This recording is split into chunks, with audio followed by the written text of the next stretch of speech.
Good evening, boxing fans. Rumsfeld here, and I'd like to welcome you to my new and exciting program where I'm going to share my worthless boxing opinions with you. This is Rummy's Corner. Rummy's Corner.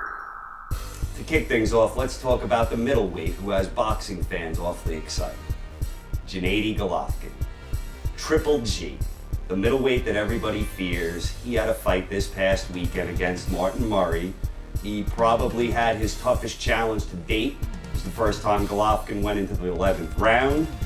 I think that's a fight that should have been stopped earlier, but at the end of the day, Golovkin once again showed his relentless pressure, amazing power, and he did what he had to do. He impressed once again. And now Golovkin is kind of in a situation where he's simultaneously being overrated by some and underrated by others. And let me clarify how I view things right now regarding the Golovkin situation. In terms of actual middleweights, people competing in the middleweight division, right now I don't see anybody out there that can compete with Golovkin.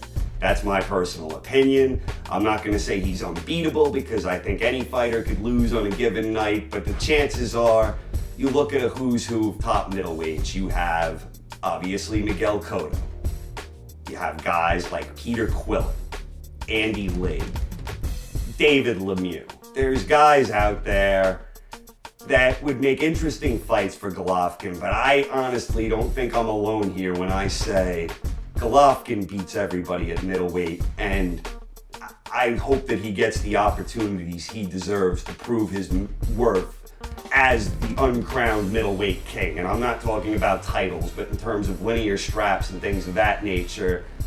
Obviously, Miguel Cotto is the top dog right now, having beaten Sergio Martinez, granted a shot version thereof, whose knees were just totally gone in that fight. Cotto's the man. Most people believe Golovkin would beat Cotto. It would be a nice fight to see, but I think Cotto being in the driver's seat that he's in now, he's going to wait and see what happens with the Pacquiao Mayweather fight, and we'll get into a little bit more on that later on.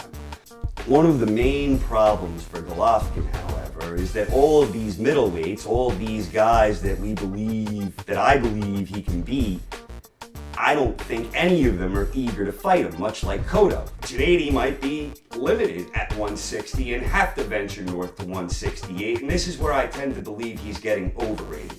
Too many fans are just assuming that if he moves up to 168, he'll carry his power, his skills, his pedigree, etc., etc. I'm not convinced he will. Can he beat a guy like Froch? Maybe. But I don't think he'll dominate Froch or beat on Froch the way he was beating Murray around the ring this past weekend. In fact, I would say right now, if that fight were to happen next and Golovkin realizes he's out of options at 160, jumps to 168, I don't think that I would favor him against Froch. And if you want to talk about Andre Ward, forget about it, guys. I know that Andre Ward has done himself no favors being out of the ring with all his managerial issues and whatnot, promotional issues that Andre Ward has had. Regardless of all that, there's no way Golovkin is beating Andre Ward. And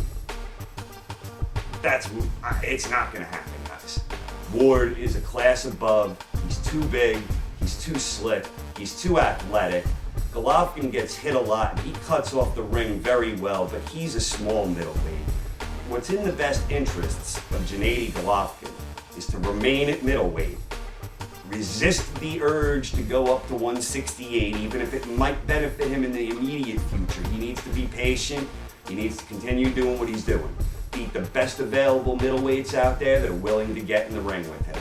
And if he keeps doing that, I think he'll carve out a nice legacy for himself. I'd be in no rush to go up to 168 if I were him, and there's no need for him to rush. He said after the fight he wants to take on the other middleweight title holders, and I think I could speak for all boxing fans saying whatever happens, I hope he gets the opportunity to face those guys, and relatively soon. Now on to the news Floyd Mayweather versus Manny Pacquiao. You might have heard. It's on for May 2nd, 2015. Who'd have thunk when it was originally scheduled, on BoxRec I might add, March 13th, 2010 were the original negotiations. And while I'm happy the fight is finally happening, it's still a relevant fight. But it's a shame that this fight couldn't come together when it should have happened, and that came, it really should have happened in the first half of 2010. I hear some people say it should have happened in 2009. I don't agree with that.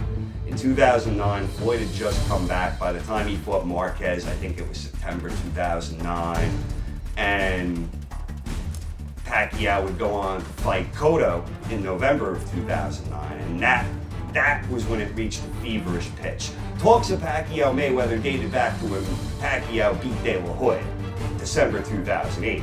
But 2009, March, it was originally scheduled for March 13th, 2010. That was what the original negotiations were for.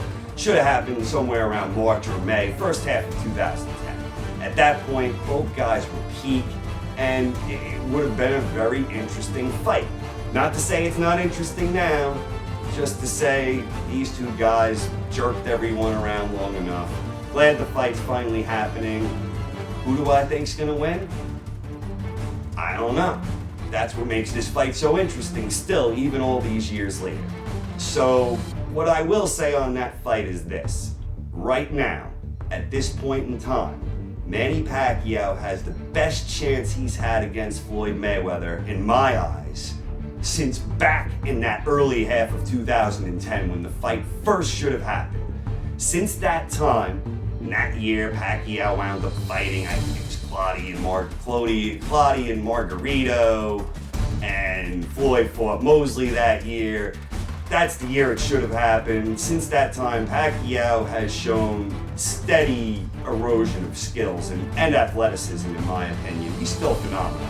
They're both still phenomenal, but he's been in clear decline for a while. The signs are there. They've been there. Floyd hadn't declined as much. Going back just 2 years ago when he fought Canelo, Floyd looked virtually unbeatable. And then last year against Marcos Maidana, the first fight was close. The second fight, Floyd won, but I still thought he looked a lot more uncomfortable than we're accustomed to seeing him. I think that Floyd has caught up with Pacquiao in the last year in terms of deterioration, and that's why right now, I think Pacquiao has the best chance he has against Floyd Mayweather. Since then, we'll have to see. All right, it's time for my final thought. Les Mooms, the CBS head honcho that apparently was instrumental in bringing this Pacquiao-Mayweather fight together, big props to him. Well done. The fact that you got these four egomaniac jerk-offs together and put the fight together that boxing fans have still been erupting for. And all you have to do is go check out the boxing message board at Eastside Boxing, and you'll see the Pacquiao's, Mayweather fans going on, their bullshit. The fact that Moons was, Les, whatever his name is, was able to get all these people together and make the fight with all these jerk-offs. And when I say jerk-offs, I'm referring to, yes, Pacquiao, Floyd, big ego there, Bob Arum, complete asshole, Al Heyman, the networks, it just, kudos. Well done. Guys, this is Rumsfeld. Tune in for more of my worthless boxing opinions whenever I get around to shooting another one of these. Good night.